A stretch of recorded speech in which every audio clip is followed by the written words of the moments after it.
Estoy contenta y me parece que ha sido un largo recorrido hasta llegar a esta séptima sesión, el 7, que tantas culturas dicen que es el número de la suerte. Hoy viene cargado de suerte porque se reúnen en Belén muchas cuestiones que eran muy importantes para nosotras cuando planteábamos el programa. Es una mujer joven, es una investigadora en estos espacios que nos contienen. Es una persona que indaga, que investiga, que busca sobre el teatro, sobre los modos de hacerlo. Es una mujer que está trayendo vida. Belén está embarazadísima y me parece, y me parecía una metáfora preciosa esto de hablar del teatro, que al final es eso, es relación, es vida, y que nuestra última ponente sea una mujer investigadora en un proyecto universitario, embarazadísima. Dicho esto, gracias por aceptar nuestra invitación y quiero presentar a Antonia Corona, Toñi Corona, docente, investigadora, profesora de nuestra universidad y alumna y actriz de La Escalera Teatro, que hoy es la encargada de guiar la entrevista, como siempre, nuestras secciones habituales del ciclo, esta presentación, esta bienvenida y la entrevista que ha realizado desde La Escalera en su proceso de investigación sobre las personas y los proyectos que hemos abordado. Gracias, Toñi. Muchas gracias. Y esta pareja me gusta mucho. Me gusta que dos investigadoras estén ahí enfrascadas en esta conversación. Sé que va a ser muy disfrutable. Voy a apagar mi micro y bienvenidas todas y ya me vais diciendo para participar también. Gracias. Muy bien, muchas gracias, Baby. Yo estoy encantada, bueno, encantada desde que empecé el año pasado en La Escalera y encantada con cómo hemos sabido aprovechar el espacio del COVID para recrearnos, crear y embarazarnos y parir nuevos proyectos. Entonces, pues, la verdad es que, y este es uno de los que está siendo bonito y hoy culmina. Enhorabuena, Belén, por ese embarazo. No sabía nada, no se te nota nada en la cara, ¿eh? Parece Bueno, que de aquí abajo sí se notaba. ya, si está ya avanzada, se supone que sí, que se debe de notar en el cuerpo, pero en la cara está muy guapa, que eso también es señal de llevar un buen embarazo, dicen. Así que nada, bueno, voy a empezar con la entrevista que hemos diseñado entre el equipo de compañeras y compañeros en La Escalera. Lo hemos hecho con mucha ilusión, hemos disfrutado mucho leyendo tus artículos, haciéndonos preguntas y bueno, nos salieron una batería enorme de preguntas y de ahí hemos ido seleccionando pues unas cuantas a ver las que nos da tiempo de que vaya respondiendo, ¿no? Y bueno, para empezar, nos cuestionábamos, teníamos interés por saber cómo empezaste tú a interesarte por el teatro. Si empezaste meramente de una posición académica, intelectual, o ha sido una vinculación personal. Pues curiosamente yo empecé a interesarme por el teatro de manera práctica y empecé a partir del aula de teatro de la Universidad de Murcia. Empecé a hacer teatro en el aula de la Universidad de Murcia, que en aquel momento estaba dirigida por César Oliva padre, después pasó a César Oliva hijo, que no sé, bueno, tenéis conocimiento de la trayectoria, imagino que sí, de César Oliva padre, que es uno de los grandes investigadores en teatro del siglo XX en España. Y mi aproximación básicamente fue a partir de la práctica. ¿Actualmente haces teatro o solo investigas? No, en mi caso, en mi trayectoria, sí que hubo una especie de parón bastante grande y es en el momento en el que yo empiezo a investigar el teatro. En el momento en el que empiezas a investigarlo, que directamente te metes en un proyecto doctoral, en un proyecto de tesis doctoral, y donde hay una exigencia de escritura, es decir, de pausa, de parón, muy grande. Y eso es lo que a mí me ocurrió. O sea, yo haciendo teatro, estando en diferentes grupos de creación escénica, con varias compañeras que he tenido contacto en Italia, sobre todo, que después mi investigación teórica ha estado vinculada con el teatro italiano, aunque también hay una amplia gama con toda la escena europea, pero hubo un parón que tuvo que estar relacionado obviamente con la necesidad de acabar y de escribir esa tesis. ¿Cuál ha sido, centrándonos ya en la parte de investigación tuya, cuál ha sido tu recorrido en la investigación? Pues como os decía, hay una primera vinculación con el teatro de texto, con el teatro lo que se conoce más como literatura dramática y que tiene que ver con que yo estudio filología hispánica en la Universidad de Murcia. Y mi interés también a la hora de hacer teatro era casi como crear ese personaje, ¿no? Crear un personaje ligado a unas características psicologicistas determinadas. Y después, progresivamente, me fui aproximando más hacia la irrupción, como diría, de lo real de la escena. Es decir, quitar la máscara del personaje, quizá también en un propio proceso mío personal, de quitar la máscara de mi propio personaje de Belén en contextos determinados sociales, institucionales, públicos, ¿no? Quitarme también esa máscara y tratar de mostrar más las vulnerabilidades del ser humano, del cuerpo, del hecho de mostrarte delante de otro tal cual puede ser. Y eso es lo que me empezaba a interesar más de la escena. Y actualmente, ¿cuáles son los fenómenos teatrales contemporáneos que más te interesan, Belén? Pues en lo que te decía precisamente, Antonia, de esta idea de ir desde la máscara del personaje hasta el desvelamiento de esa máscara del personaje en el cuerpo del actor, desde un lado puramente individual. Ahora precisamente lo que me interesa más es ver cómo todo eso se puede trabajar desde un modo colectivo. Entonces estoy mucho más involucrada en cuestiones de arte relacional, de arte participativo, de teatro participativo, colaborativo, de técnicas estratégicas, técnicas teatrales que se puedan utilizar en estrategias como estrategias pedagógicas, en el aula, en la docencia. Va por esa línea en la que ahora mismo me interesa más. Pues nos interesa muchísimo, vamos, porque de hecho empezamos el ciclo de la tempestad, lo empezamos hablando del teatro del oprimido con Patricia Trujillo y hablando mucho de Augusto Boal, que también tu nombre lo has trabajado, y entonces parece como muy redondito, ¿no? Cómo empezamos y cómo vamos a terminar contigo. Hemos leído tu artículo de la Escuela de Espectadores y hablas del giro performativo. ¿Cuál es ese giro performativo al que tú te refieres en ese artículo? Es básicamente entender la pieza y la obra de arte ya no como un resultado, un signo, una obra cerrada y dada, sino entenderla como un acontecimiento vivo en el que aquellos que participan del encuentro pues tienen la capacidad de transformarlo y de modificarlo y de crear un sentido nuevo, de producir sentido nuevo, tanto los actores como los espectadores. Entonces, el giro performativo pues no entienden las obras en sí no ya como productos dados, sino como obras que se van realizando conforme se van produciendo esos encuentros entre los alumnos o los espectadores y los creadores. Entonces, el papel ahora del artista o del creador pedagogo está muy orientado a crear encuentros, crear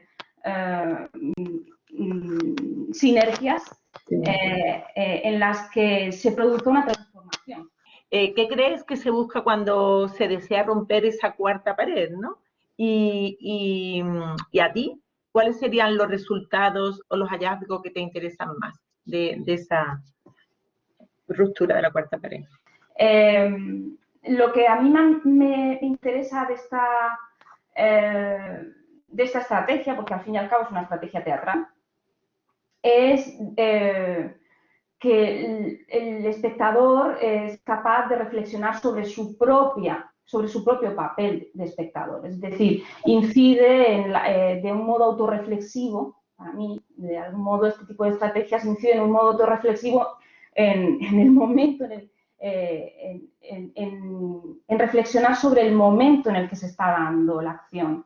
¿Qué entiendes cuando hablas de la nueva mitología de la visión o de términos como iconoclastia y eso? Esos dos términos que utilizo están muy relacionados con el trabajo que realiza esta compañía italiana en concreto.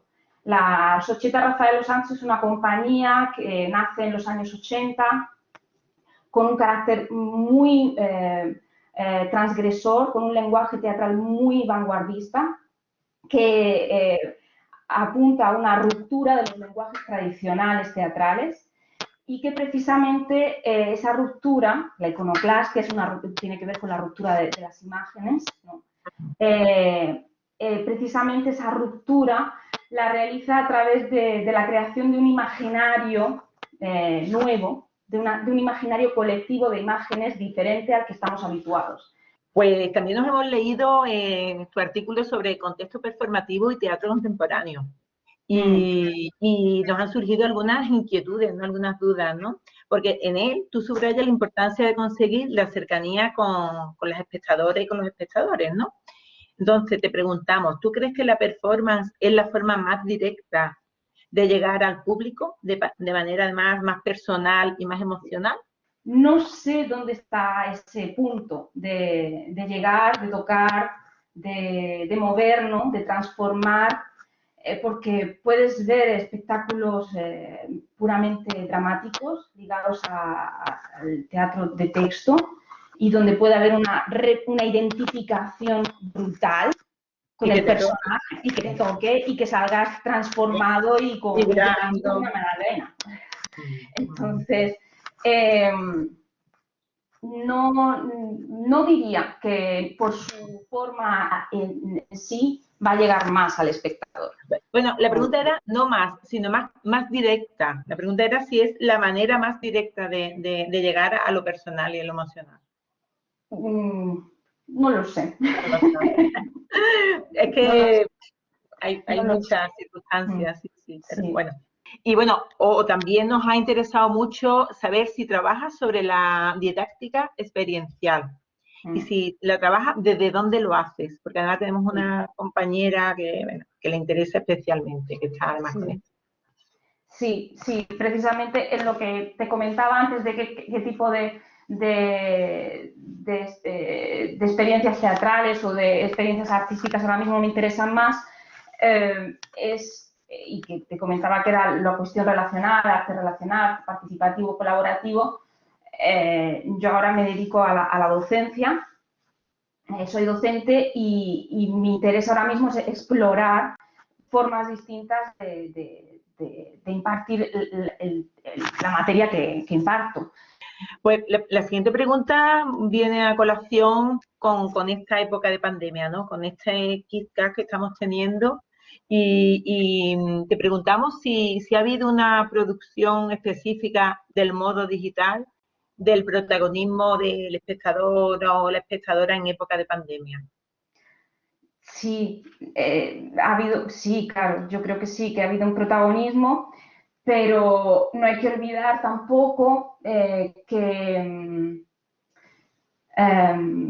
esto ya se hacía antes, ¿cómo decirlo? Que el teatro digital era algo que lleva muchísimos años haciéndose, bastantes décadas haciéndose, pero que era un formato bastante marginal. Es decir, podría decir que era un formato que pues, la gente pues, no veía mucho y poca gente se dedicaba a ver teatro online. Pues era más bien, si habías visto algo, eran más bien experiencias pues, bueno, anecdóticas, pero no era un formato, y no creo que lo vaya a ser tampoco, sinceramente, pero no era un formato hegemónico. Sin embargo, en esta situación concreta se ha convertido en un formato más bien en el ojo del huracán pues por la situación en concreto. Es decir, inevitablemente hubo un momento, no sé, en España he tenido la suerte de que los teatros en este último año han estado abiertos, pero yo vivo en Francia y esta situación no ha sido así. Llevamos 8 meses con un apagón cultural que está afectando de una manera brutal a todo el sistema, todo el sistema económico, cultural y también bueno, pues a todo el tejido social que antes existía y que ahora pues está completamente parado. Entonces sí ha habido una producción específica, pero por el contexto en concreto. Que vaya a continuar, yo no lo creo. Elaine, muchísimas gracias. Damos paso, ¿no, Deidi, a tu intervención, tu conferencia y ya después pues continuamos sin más preguntas y hacer. ¿Te parece? Perfecto, muchas gracias. Muchísimas gracias. Gracias a ti. Vale, entonces voy a ver si consigo acordarme de presentación. Compartir ahora. Vale. ¿Veis la presentación? Sí, perfectamente. Vale, genial. Vale, pues he titulado la presentación Cartografías teatrales, reflexiones sobre la escena europea, porque me interesaba concebir la idea de cartografía como no solo en el sentido estricto, ¿no? De un mapa físico, geográfico de una zona en concreto, que en este caso voy a dedicarme a hablar de diferentes puntos de Europa, sino también cartografía como una especie de mapa conceptual que nos ayudase, o que para mí, bueno, en este caso, lo que me interesa es que nos ayude a desarrollar herramientas metodológicas y teóricas en el análisis de la escena teatral contemporánea. Entiendo que hay tres conceptos clave para realizar como este mapa geográfico y que para mí esos tres conceptos clave son dos que seguro que conocéis, que es el de performativo y el otro es el de postdramático, que son, creo, los dos conceptos que se utilizan más o que tienen una trayectoria teórica más grande, performativo y postdramático, y otro que es el concepto de postespectacular, que quizá es menos conocido dentro de los estudios teatrales y de las artes escénicas, porque tiene menos trayectoria, tiene como unos 10 años de vivencia, pero creo que estos tres conceptos son los más interesantes a la hora de abordar la nueva escena contemporánea. Como sabemos, el concepto de performatividad tiene que ver con algo que seguramente conocéis, que es la renovación teatral del siglo XX. Pues el concepto de performatividad tiene mucho que ver con esta renovación teatral.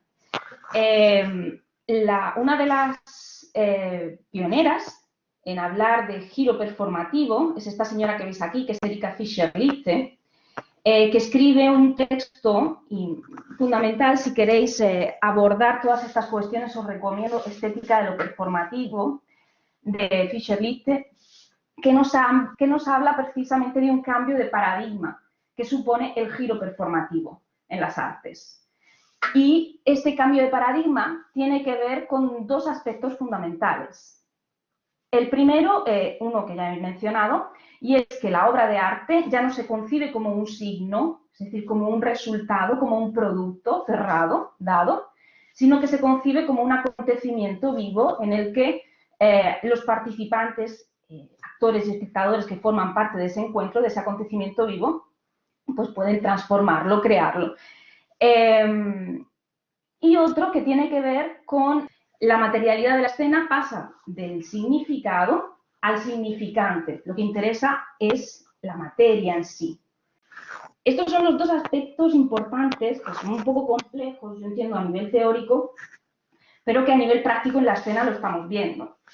Y son los dos aspectos importantes para poder entender esta idea del giro performativo. Un señor, que imagino que muchos a lo mejor conocéis, que es Richard Schenner, es de los primeros que empieza a investigar entre antropología, conceptos de antropología, con antropólogos como Van Genet o Víctor Farnes, que son antropólogos súper reconocidos a principios del siglo XX, y es el primero que empieza a vincular teatro y rito, y empieza a entender el hecho teatral como la creación de un espacio y de un tiempo con unas reglas determinadas, como aquellas que se producen también en el rito, y que no omite pues, crear experiencias como las que también tienen en el rito, las que también se producen en el rito, que él las llama como experiencias umbral, ¿no?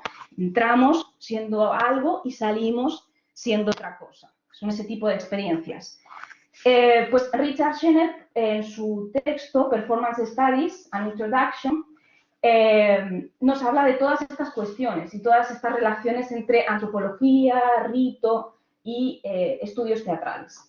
El señor que tenéis aquí es Hans-Thies Lehmann, es un investigador alemán que viene también de la misma escuela que Fischer-Lichte, pero que analiza la escena contemporánea desde otros parámetros, no desde lo ritual, desde la vinculación del rito, como podía hacer Erika Fischer-Lichte, sino desde una transformación de lo que se considera como el drama. Y Hans-Thies Lehmann escribe un texto, que imagino que todos conoceréis, que es Teatro Postdramático, en el que Thies Lehmann nos habla también de un cambio de paradigma. Él también entiende que se ha producido en la escena contemporánea del siglo XX, se ha producido un cambio de paradigma y que tiene que ver con una forma distinta de ver el mundo, de percibir el mundo, de relacionarse con el mundo. Para Lehmann, precisamente, el teatro postdramático es el reflejo de un cambio de sociedad que está muy vinculado a la creación a la omnipresencia o la propagación omnipresente de los medios de comunicación en la vida cotidiana desde los años 70, es decir, Lehmann sitúa el teatro postdramático a partir de los años 70. El concepto de postdramático nos puede un poco recordar, si nace también en los años 70, pues a un concepto como el de posmodernidad. Efectivamente, la posmodernidad también nace en los años 70, 80, con una crisis muy fuerte de los principios de la modernidad y con un rechazo a la modernidad, a los principios pues, de progreso, de avance, a una crítica a los principios de los grandes relatos, a esa idea de los grandes relatos que la modernidad nos había vendido. Pues la posmodernidad renuncia a todo eso y da como un borrón y cuenta nueva.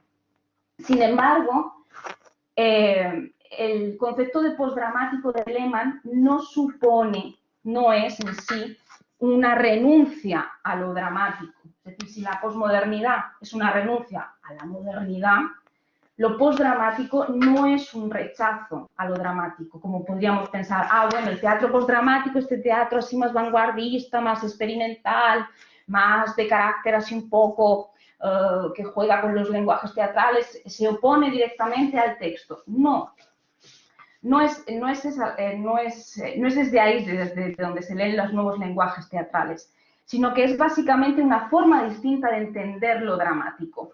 La esencia del teatro europeo no está solamente en el texto literario, en el texto dramático, y no hay una preeminencia del texto. Y por lo tanto el teatro postdramático empieza a entender el drama desde otros presupuestos. ¿Desde dónde lo entiende? Eso es lo que tenemos que tener en cuenta aquí.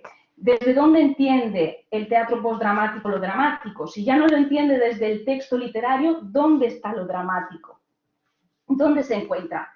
Pues esto es algo que pone en evidencia este señor de aquí, Peter Sondy, Teoría del drama moderno, tentativa sobre lo trágico, que pone en evidencia esta crisis del drama moderno, donde la escena ya no concibe lo dramático en los términos tradicionales, sino que el drama se encuentra en lo que Hans-Thies Lehmann llama como una tensión entre los elementos de la escena y el público. Lo verdaderamente dramático para el teatro postdramático es aquello que acontece en la relación de todos los elementos, la música, el sonido, la atmósfera, el texto, la palabra pronunciada. Lo verdaderamente dramático es aquello que acontece en la escena. Entonces, el concepto de postdramático ha tenido bastantes críticas a lo largo de todos estos años. Hay numerosas, pero yo me voy a centrar en dos críticas que se le hacen, más o menos acertadas, pero que me parece importante señalar. Y es, la primera crítica que se le hace es cierto elitismo, podríamos decir, que el teatro postdramático pues, se dirige utiliza un lenguaje que no dialoga demasiado con el espectador. Es decir, un lenguaje críptico, un lenguaje casi como impenetrable para la mayoría del público. Y la segunda crítica, que esta sí, sin embargo, yo comparto, tiene que ver con que siempre a este tipo de formas o de lenguajes se les van unidas al adjetivo como nuevo, vanguardista, experimental, ¿no? Va unida siempre con este tipo de adjetivos. Y creo que le hace un flaco favor, en el sentido en el que este tipo de prácticas tienen ya una tradición bastante asentada. Es decir, empiezan a tener ya casi más de 50 años de vivencia y seguir llamándolas o seguir calificándolas con estos adjetivos, lo que hacen es que continúan de algún modo relegándolas a un espacio marginal y a un espacio periférico que en realidad no les pertenece. Hay un tercer concepto que es el que me va a ayudar a cerrar este mapa cartográfico o esta cartografía, que es el de postespectacular. En el 2011, sí, creo que, no, 2010, creo que es la publicación de teatro postespectacular. Nace un nuevo concepto que es el de teatro postespectacular del también teórico alemán André Irman, y que se contrapone y que algunos de los aspectos o de las estrategias del teatro postespectacular se contraponen con los postulados de lo postdramático y de lo performativo. André Irman estudia, trabaja, realiza su tesis doctoral, en la misma escuela en el mismo Instituto de las Artes Escénicas donde Erika Fischer-Lippe y Hans Lehmann habían dado clase y donde todavía, creo que Fischer-Lippe todavía enseña. Lehmann creo que está ya jubilado, pero Fischer-Lippe todavía enseña allí. Y lo que hace Irman precisamente es poner en cuestionamiento algunos de los postulados del teatro postdramático y del teatro performativo. En el año 2014, estas tres personajes que veis aquí son María Larribot, es una de las performers más dedicada a la danza y performers que trabaja desde los años 80 en el mundo de la performance. Juan Domínguez y Juan Loriente se reunieron para realizar un espectáculo que titularon El triunfo de la libertad. Era una pieza teatral, es decir, una pieza de teatro hecha para representarse en un espacio teatral, pero que cuando el espectador llega a ese espacio, lo único que se encuentra son una serie de proyecciones de pantallas LED. Tenéis aquí. Se encontró con un espacio completamente vacío, con unas proyecciones de pantallas LED, donde transcurría a través de esas pantallas un discurso que el espectador durante una hora a un ritmo y a una velocidad concreta tenía que leer. Las expectativas, cuando el espectador llega a teatro y se encuentra, en lugar de encontrarse en escena, los cuerpos de dos de ellos al menos, representantes de la danza vanguardista o experimental, más con una grandísima trayectoria en lugar de encontrarse esos cuerpos, Juan Loriente, que es uno de los actores que tiene una relación directa con el teatro también postdramático, es el actor fetiche, podríamos decir, de Rodrigo García, Juan Loriente. En lugar de encontrarse a esos tres cuerpos en escena, se encuentran con una escena completamente vacía, con un texto que tienen que leer y en el que se les pone de reflexión, o sea, se les pone de reflexión una serie de preguntas, de cuestiones en las que tienen que ver y en las que se cuestiona al espectador por qué está allí, por qué se encuentra allí, qué es lo que hace allí, qué es lo que esperaba encontrarse allí. Son reflexiones también en torno a la acción, a la posibilidad de acción o a la posibilidad de no acción, cuestiones también en referencia al aburrimiento, a la necesidad de estimulación continua, a la necesidad de que algo ocurra o a la necesidad de que algo no ocurra. Por eso el teatro postespectacular podemos decir que tiene un carácter bastante crítico y autorreflexivo de la propia escena. Es decir, se cuestionan los propios mecanismos de la escena. Queremos cerrar con una última pregunta, Belén, que es sabes que el ciclo se llama La Tempestad y está basada en la obra de Shakespeare. Entonces, pues, sabes un poco la temática de la tempestad. Entonces, ponte en situación, después de la tempestad, ¿no? Se llega a la isla de Próspero, ¿verdad? Y que es un lugar magnífico, que es un lugar onírico, donde todo es posible, ¿eh? Y que se hace que se ponga en su sitio una nueva energía. Entonces, desde la escalera te queremos preguntar a ti, ¿cómo es tu isla de Próspero, Belén? Mi isla de Próspero. Pues mi isla de Próspero ahora mismo es conseguir salir de este confinamiento en el que estamos viviendo y tener la posibilidad de compartir con los demás. No solo a nivel virtual, sino también a nivel físico y humano lo que estamos viviendo. Entonces, para mí, mi isla, después de esta tempestad, sería volver un poco a la presencia física, a traspasar la pantalla de nuevo. A lo corporal, ¿no? A lo físico, sí, a lo corporal, sí, estaría ahí. Sí, ahí estaría mi isla, ahora mismo.